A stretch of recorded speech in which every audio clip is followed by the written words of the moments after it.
ముఖ్యమంత్రి గారు. నెక్స్ట్ ఒక అభియోగం చేశారు ముఖ్యమంత్రి గారు, రంగనాయక్ సాగర్ దగ్గర ఈయన ఫామ్ హౌస్ ఉంది, అది ప్రభుత్వ భూమి, కబ్జా చేసిండని. 1 day headline, 3rd day news గాయబ్. No case nothing. కేటీఆర్ పరిస్థితి ఏంటి? ఎన్ని కేసులు పెట్టిరు కేటీఆర్ అన్న మీద? ఎన్నిసార్లు పిలిచిండు విచారణకు?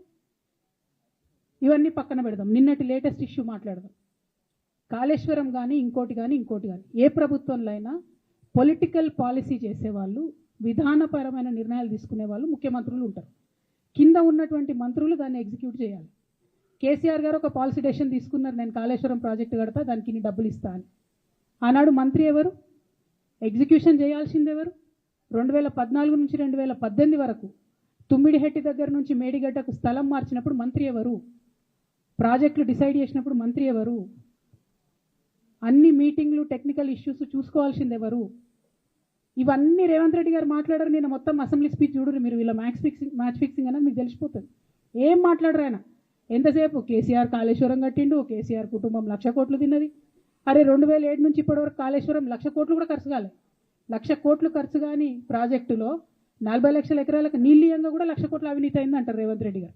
దాన్ని మళ్ళీ ఓన్లీ కేసీఆర్ గారి గురించి చెప్తారు, హరీష్ రావు గారి గురించి మాట్లాడరు. ఎందుకంటే ఇంటర్నల్ అండర్స్టాండింగ్ ఉంది వీళ్ళిద్దరికి. ఇంకా గమ్మత్ ఏంటంటే ఇదే హరీష్ రావు గారు వాళ్ళ ఫాలోవర్స్ అంతా నిన్నటి నుంచి చెప్తున్నారు, హరీష్ అన్న చాలా కష్టపడ్డాడు, డే 1 నుంచి ఉన్నాడు అని. డే 1 నుంచి లేడండి. చాలామంది రిపోర్టర్లకు తెలుసు, సీనియర్ రిపోర్టర్లకు. డే 1 నుంచి లేరు. పెద్దసారు టీడీపీ నుంచి బయటకు వస్తుంటే, మామయ్య మనకెందుకు, డిప్యూటీ సీఎం మనం ఎందుకు రాజీనామా చేయాలి, ఈ ఉద్యమం ఏమవుతుందో, ఈ పార్టీ ఏమవుతుందో, మనకు రిస్క్ ఎందుకని ఆనాడు ఈనాడు పేపర్లో వచ్చింది. 1,50,00,000 రూపాయలు తీసుకొని వ్యాపారం చేసుకుందామని హరీష్ రావు గారు ఎక్కడికో పోయిందని కూడా వచ్చింది. కటింగ్ కోసం వెతికిన దొరికినప్పుడు ఎప్పుడో ట్వీట్ చేస్తుంది అన్నీ. బీఆర్ఎస్ పార్టీ ఆనాడు టీఆర్ఎస్ పార్టీ పెట్టినాక 9-10 నెలల తర్వాత వచ్చిన హరీష్ రావు గారు డే 1 నుంచి లేరు. నమ్మకం లేకుండా ఆయన పార్టీ నిలబడుతుందో ఉంటుందో పోతుందో అని. ఓకే అయిపోయింది. రాగానే సారు పెద్ద హృదయం కాబట్టి క్షమించిరు, దగ్గర తీసుకున్నారు, ఎమ్మెల్యే కాకముందే మంత్రి ఇచ్చిర్రు, అన్ని రకాలుగా ఆదరించిరు, అన్నీ చేసిండ్రు. ఎప్పుడైతే పార్టీకి ఒక్క క్షణం చెడ్డ పేరు వచ్చిందో ఎక్కడ పోయిండండి ఈయన? చక్కా పోయి వైఎస్ రాజశేఖర రెడ్డిని కలవలే? మీ అందరికి గుర్తులేదా ఆ ఫోటో? సీనియర్ నాయకులందరికీ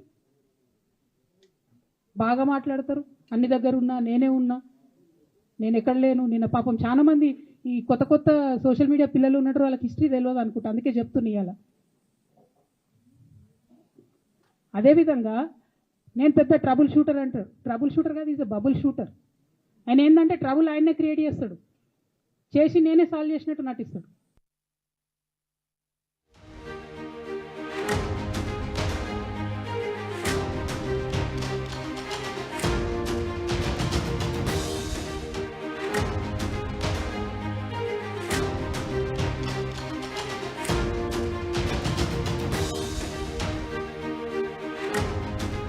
బ్రేకింగ్ న్యూస్ చూస్తున్నాం. కవిత వ్యాఖ్యలు బీఆర్ఎస్ లో దుమారం రేపుతూ ఉన్నాయి. హరీష్ రావు, సంతోష్ రావుల పైన కవిత చేసిన వ్యాఖ్యలు చాలా తీవ్రమైనటువంటి ఆగ్రహానికి గురి చేస్తూ ఉన్నాయి. బీఆర్ఎస్ శ్రేణులు ఇప్పుడు ఒక రకంగా చెప్పాలంటే వారంతా ఆగ్రహంతో ఊగిపోతున్నారు. హరీష్ రావు రాక కోసం ఎదురు చూస్తూ ఉన్నారు. హరీష్ రావు ఎలా స్పందిస్తారో అని చెప్పి ఉత్కంఠగా ఎదురు చూస్తున్నారు.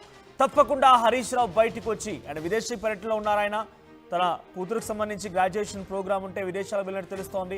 ఆయన వన్స్ తిరిగి రాగానే వీటన్నింటికి ఒకే దెబ్బతో అన్ని సమాధానాలు చెప్పే అవకాశం కూడా కనబడుతోంది. గుంట నక్కలు, మేకవన్నే పులులు అంటూ కవిత ఘాటు వ్యాఖ్యలు చేసింది. ఏకంగా నన్ను ఉరితీశారు అని చెప్పింది. నా తల్లి బిడ్డల్ని, మా అమ్మని నన్ను విడదీశారు అని చెప్పింది. మా కుటుంబంలో ఉన్నటువంటి రామన్నని, నన్ను, మా నాన్నని, ముగ్గురిని కూడా విచ్ఛిన్నం చేయాలన్నటువంటి ఒక దురుద్దేశంతో ఉన్న వ్యక్తులు ఈ ఇద్దరు అని చెప్పుకొచ్చింది కవిత. రేపు రామన్నకి ఇదే ప్రమాదం పొంచి ఉంది, రామన్న జాగ్రత్త అంటూ కూడా మాట్లాడుకొచ్చింది. మన కుటుంబాన్ని విచ్ఛిన్నం చేసింది బీఆర్ఎస్ లాక్కుని వారంతా కూడా తమ ఎజెండాని, వాళ్ళ యొక్క ఆధిపత్యాన్ని చెలాయించాలనేటువంటి దుర్మార్గులు ఈ రకంగా చేస్తున్నారని చెప్పి కవిత మాట్లాడారు. నాన్న, అన్న, హరీష్, సంతోష్తో జాగ్రత్త అంటూ కూడా తను ఒక రకంగా వారిద్దరికి సూచన కూడా చేసినట్టుగా తను మాట్లాడుకొచ్చారు. కవిత వ్యాఖ్యలపైన హరీష్ రావు కూడా చాలా సీరియస్గా ఉన్నారట. వన్స్ బ్యాక్ టు ఇండియా, ఆయన ఇండియాకి రాగానే తెలంగాణలో ఎంట్రీ ఇవ్వగానే ఫస్ట్ ఆయన చేసేటువంటి కార్యక్రమం కవిత మాట్లాడిన మాటలన్నిటి కూడా సమాధానం చెప్పడమే.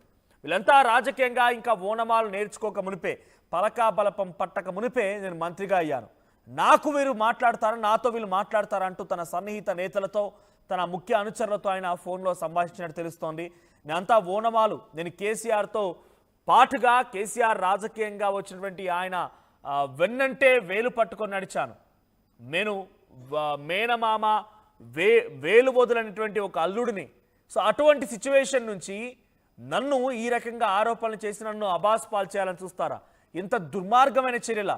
నేను తప్పకుండా సమాధానం చెప్తాను, అన్నింటికీ సమాధానం చెప్తానని చెప్పి ఆయన మాట్లాడుకొచ్చారట. సో ప్రస్తుతానికి హరీష్ రావు కవిత మీద చాలా సీరియస్గా ఉన్నారు. అంతర్గతంగా అటు పార్టీలో కూడా పెద్ద ఎత్తున ఒక చర్చ ఏంటంటే, ఫోన్ ట్యాపింగ్ విషయంలో హరీష్ రావుపై ఆరోపణలు వచ్చాయి. కేటీఆర్ పైన కూడా ఫోన్ ట్యాపింగ్ విషయంలో అనేక రకాల ఆరోపణలు వచ్చాయి.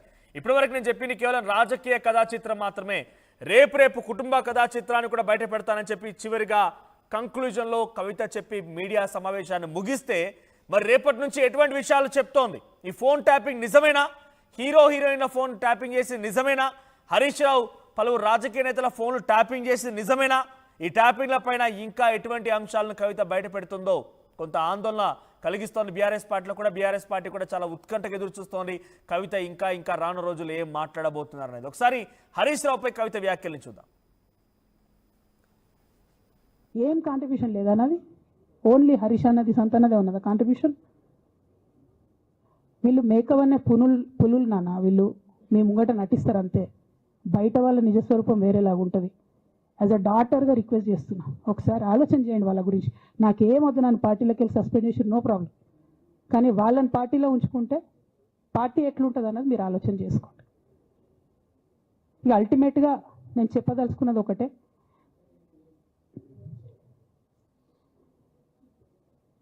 కలికాలం కాబట్టి అబద్ధాలు చెప్పేటోళ్ళది మోసం చేసేటోళ్ళది నడుస్తుంది. టెంపరీగా వాళ్ళది నడుస్తున్నది, వాళ్ళది నడిచింది, విజయం సాధించారు కాబట్టి ఇవాళ సస్పెన్షన్ నాకు వచ్చింది. బట్ నేను ఇదివరకు చెప్పినా మళ్ళీ చెప్తున్నా, నేను కర్మ సిద్ధాంతాన్ని నమ్ముతా. ఖచ్చితంగా ఇంతకు ఇంత దేవుడు వాళ్ళకి అనుభవింపజేస్తాడు, అందులో ఏం ఆలోచించాల్సినటువంటి అవసరం. రైట్, బీఆర్ఎస్ పార్టీలో కవిత చెప్తున్నట్టుగానే 2018 ఎన్నికల్లో ఇటు బీఆర్ఎస్ పార్టీ ఫండ్ నుంచి వచ్చేటువంటి ఆ నిధులతో పాటుగా, ఎమ్మెల్యేకి ఇచ్చినటువంటి ఆ నిధులతో పాటుగా, ఎమ్మెల్యేలో పోటీ చేసినటువంటి వారికి ఎంతో కొంత డబ్బులు ఇస్తారు కదా, సో ఆ నిధులతో పాటుగా అదనంగా అడిషనల్ ఫండింగ్ కింద హరీష్ రావు 25 మంది ఎమ్మెల్యేలకు ఇచ్చారట. ఇప్పుడు ఆ 25 మందే హరీష్ అన్న నీ గురించి కవిత మీద మాట్లాడుతోంది. ఏంటన్నా ఏం మాట్లాడకుండా ఉండిపోయావని చెప్పి హరీష్ రావుతో ఫోన్లో సంప్రదింపులు జరిపినప్పుడు హరీష్ రావు రియాక్షన్ ఒకటేనట, అన్నిటికీ సమాధానం చెప్తా. నేను రాజకీయాల్లోకి అడుగుపెట్టి మంత్రినైన రోజున ఇంకా వీళ్ళెవరు ఓనమాలు కూడా నేర్చుకోలేదు, పలకా బల్పమే పట్టలేదు, రాజకీయంగా వీళ్ళకి అసలు ఏమీ తెలియదు. అటువంటి వ్యక్తులు నా గురించి మాట్లాడితే సమాజం నమ్ముతుందా? తెలంగాణ సమాజం మొత్తం నా పక్షాన ఉంది. కేసీఆర్ తర్వాత డైరెక్ట్గా అంతటి స్థాయిలో తెలంగాణ సమాజం నమ్మేది నన్నే. పార్టీ కార్యకర్తలు నాపై భరోసా ఉంచండి, నేను ఎటువంటి తప్పు చేయలేదు. కవిత నాపై అనేక రకాలుగా ఆరోపణలు చేసి దీని వెనుక ఎవరు ఆడిస్తున్నారు, ఎలా ఆడిస్తున్నారు మొత్తం నాకు తెలుసు, అన్నిటికీ సమాధానం చెప్తానని చెప్పి ఆయన ఫోన్లో సంభాషిస్తూ పార్టీ ముఖ్య నేతలతో మాట్లాడుకొచ్చారట. ఇదిలా ఉంటే సంతోష్ రావు పైన కూడా, రాజ్యసభ సభ్యుడిగా పనిచేసినటువంటి సంతోష్ రావును కూడా ఆ పార్టీలో కొంతమంది వ్యక్తులు దేవుడిలా సంబోధిస్తారట.